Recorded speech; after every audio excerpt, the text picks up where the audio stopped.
Welcome to the historic Harwelden Mansion in Tulsa, Oklahoma, an elegant event venue and a luxurious bed and breakfast. My name is Dwayne, and one of my favorite responsibilities is handling the flower arrangements for all people to enjoy as they come through the mansion. Sometimes we display them as they come to us. Sometimes we make our own arrangements. Today I'd like to show you just a few of the tricks that I use in displaying our flowers. Whether you're looking to set up a romantic dinner, something for Valentine's Day, or just to add some life and brightness to a room, I hope that you can use some of today's tips in making floral arrangements in your own home. So if you'll join me today, let's go to the kitchen and see what we can do with flowers. There's a variety of cutting methods. The one that I use is with a scissors or some kind of pruning shears. Another one would be a sharp knife. Just be sure that what you use is sharp. Sometimes florists will recommend that you cut them underwater. I don't necessarily do that. I'm going to start with some of our flowers in the back here. This is the Ostromeria. It's in the lily family. We'll pick out some of these, which give us some variety of color. And how about some yellow? We have one flower that is not going to make it. It's broken, so we want to cut that off. Also, on the petals of your flower, if you see any of them that have curled edges, that have a little bit of brown in them, you want to just take those and lightly just take them off. Let's say you want to use a bud vase, which usually is just one single stem of flower, but we're going to add just a few more. Take off the lower leaves. Usually those are the ones that have been damaged when they put it into arrangements, or they're a little bit limpy. And again, here we have some flowers that haven't been properly stored in water. They do make quite fresh arrangements when you take the petals off. Sometimes you have arrangements that you've had sitting around for several days and they're starting to look pretty bad. This is one of them. So we're going to try to salvage some of these. So usually what I do is I just simply take the whole arrangement out, get a fresh vase of water, and we will continue to trim our stems.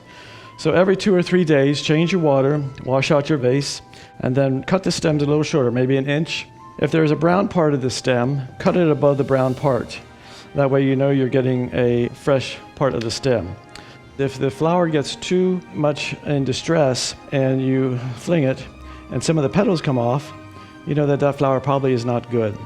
This is also a way to open up the blossom if the blossom is closed a little bit. The stem was a little short, so let's use a smaller vase and we'll keep that available for any small ones that we do. Let's continue with this one.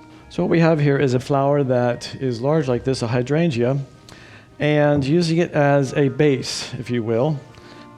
They do make quite fresh arrangements when you take the petals off, and you'd be amazed how many, sometimes even weeks, we can make an arrangement last. I'm going to add some of this Ostromeria in there. There's nothing that says you have to do flowers a certain way. Be creative. Try something that you haven't done before. Here we're going to try some tropicals. This is your bird of paradise and some tropical greenery in here. Tropicals tend to have very thick stems. So we probably want a vase that has quite a bit of support to it. This one may be a little bit small, but we'll try it.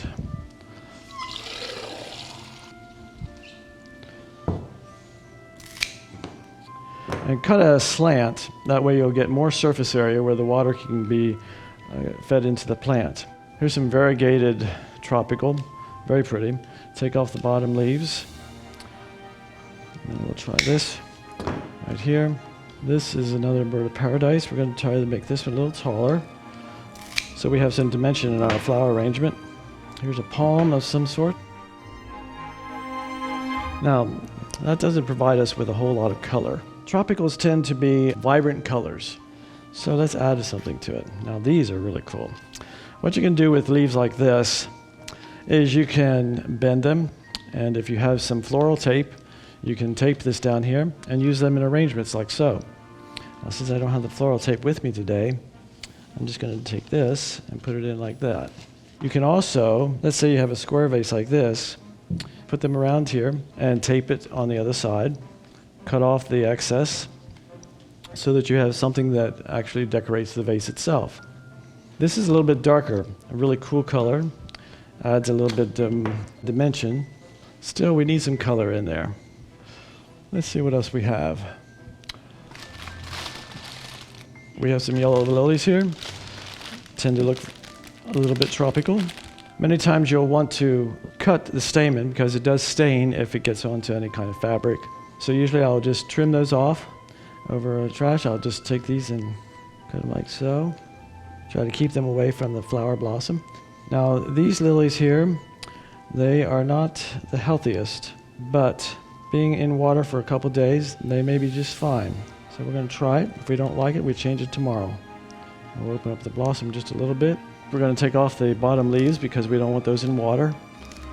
Let's take off the lily we don't like. Let's stick this in here. Gives it a little bit of yellow.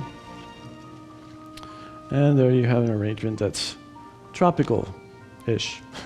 So there you have it, some styles and techniques that you can use in making your own flower arrangements. Please check out our mansion how-to playlist for more tips on how to enjoy the mansion life from the comfort of your own home. I am Dwayne from the historic Harwelden Mansion in Tulsa, Oklahoma. Thank you for watching, subscribing, and commenting.